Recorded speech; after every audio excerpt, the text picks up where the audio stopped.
Eric, aside from talking to me, how is your day going so far? It's going great. I watched BattleBots with my son this morning, and so the day is going great. It's going great. Excited to talk to you. You are a legend in this household because my wife and I love this show. Uh, it is the kind of show that under promises and over delivers, where it's absolutely hilarious and dark and a thriller. So it's like a comedy, a drama, and a thriller at the same time. Did you know it was that great when you got the role? The Uh, titular role, as they say. I did. The pilot episode was so strong, and the premise of the switching back and forth between multicam and single cam Yeah. as not just a gimmick, but as an actual like storytelling. It was important to the storytelling as a device. I knew right away, literally within like 5 minutes of reading the first 8 pages or so of the script, I was like, oh, this is brilliant. How has no one thought of this before? Because it says so much without any dialogue, just the change in feel every time. I mean, I was just watching the season 2 premiere the other night, Mhm. and still the jarring effect that it has on you as the audience when it switches from multicam to single cam is it shocks the body, and our brains are so hardwired to not see that when it happens it still feels like, whoa, yes, okay, this is what's happening. And so I knew from the beginning, like, this show has so much promise and such a great idea, and hopefully people will think, and I think that we've accomplished something pretty great in the way that they've taken that initial premise idea and really used it as a brilliant storytelling device.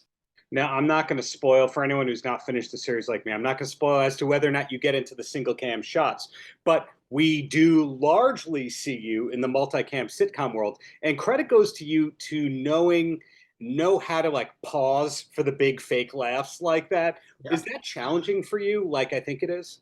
It is. It's definitely a multicam acting is its own thing. And a lot of times when we had actors who were either guest stars or, coming in for little day player spots, and they had to do something in the multicam, if they had no experience with the multicam, it's very different. It's much more theatrical. It's bigger, it's broader. You do have to wait for the laughs. I will say, luckily, we did have a small actual audience there because of COVID. We couldn't have a full studio audience, but we did have an audience of about 12 to 15 hired laughers who literally would sit in a room and they were all spaced out and they had their masks on and everything. So they weren't like right next to us, but they were in the same, warehouse that we were using as a studio. And Oh, I would have had no idea because those people are so on point with how the sitcom people are left. exactly, exactly, yes, they have perfected that laugh, that kind of big, boisterous laugh that is coached in a regular multicam taping.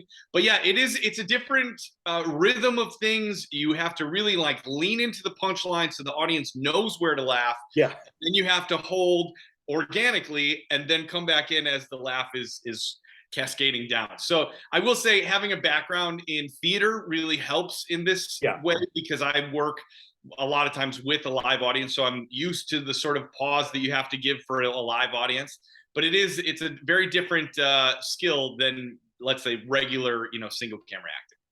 Going through your resume, you've done procedurals, you've done sitcoms, etc. But this, I would say, is the darkest role you've ever done. Of course, it's my perspective that you're the bad guy, but a lot of people, you might go, no, no, I was the good guy. I was out for a good time. Did you like being the villain and playing that kind of a heavy role for this? Yeah, it's funny. There was definitely lines that I had to say and actions I had to do that I felt like, oh gosh, this is so terribly mean and like hurtful and cutting and dismissive and like all these things. So that was unfun to play. But I will say that the sort of like buffoonish aspect of him, the sort of like just dopey, really stupid guy who's so self-involved, that was fun to play. You sort of get to lean into your most, selfish, like, I'm the most important kind of, Yeah. feelings. And so playing the role was really fun. And it is cool that I'm playing it. I have to look at it really from an actor's point of view as I am the good guy. I am the hero of my own story. And because that's completely how Kevin sees himself. And so I couldn't really like comment on it because then I think it takes away from the whole changing to single camera and multicam and all of Andy's storylines. So you really have to sort of just commit to like, yeah, this guy thinks everything he's doing is brilliant and perfect and kind, and he thinks he's the #1 guy in town, you know? So you kind of lean into that, and then it can be kind of fun.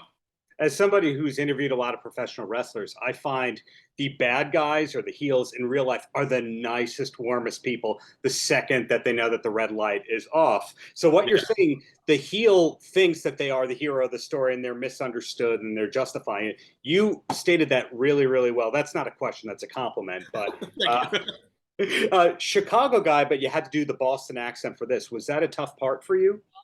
I'll tell you, I love accents. I've always kind of had an ear for them ever since I was little. I would do impressions and accents, and I had never done the Boston accent, and I was nervous going into it because it is one of the sort of classic accents that people that do accents either do very well or very bad. You know, the thing that I would always say during season 1 is I just don't want to end up on a supercut of a YouTube video of bad Boston accents because there's plenty of them.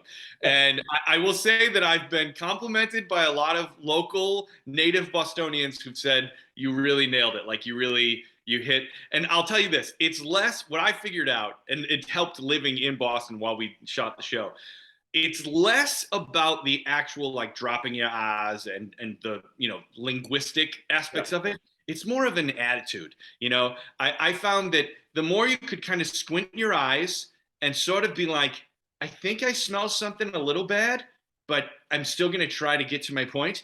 And then if you sort of do that, and then you do this like slurring of words, not like a drunk slurring, but it's a like combining of 3 or 4 words, you know, instead of being like, can you pass the salt? It'd be like, can you pass the salt? It's all one word, you know. And then once it just sort of starts to come out of you, and then it's very fun and relatively easy to do. I still do it now, even in my daily life. If there's something really calls for a Boston accent, I definitely drop it into conversation. Fantastic. Well, the name of the show, I've no problem saying it. I'm sure the people scheduling at AMC had a couple of like, the show's called Kevin, like that kind of thing. When you told people that you booked the show, did you tell them the name of it, or how did you say it? I did. I would say it would depend on the company. If they're, you know, I'm a dad, so I have young kids. So if my kids were with me, I would say Kevin can F himself, and they knew what it was. And if there wasn't kids, I'd be like, yeah, it's called Kevin can fuck himself. And you got to like really lean into it because I think that's what it needs. For the punch, yes. So there's so much influence in the show to King of Queens and Kevin Can Wait. And that's just very, very, very obvious. The Erin Hayes cameo, I'm not spoiling anything, is just amazing right there. The undercurrent of that whole thing. But what other shows were they really drawing inspiration from? Any idea? A lot of them. There's definitely, I mean, you can look at, you know, The Honeymooners, the original sitcom, you know, a lot of that. There's a lot of Home Improvement, you know, even why am I blanking? Family Guy, which is animated, but like these classic American sitcoms with the dumb husband and the hot wife that deals with his shenanigans is such a tried and true trope in our there was a lot of alliteration there, I apologize. Tried and true trope. Oh, I'm impressed. You're a very well-spoken literate gentleman. That's there we go.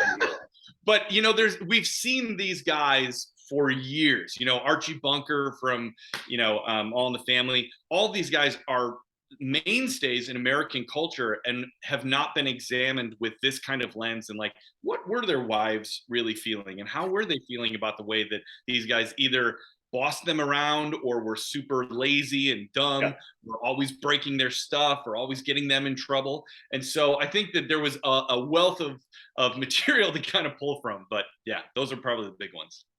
Down to the last 2 questions here before I let you go.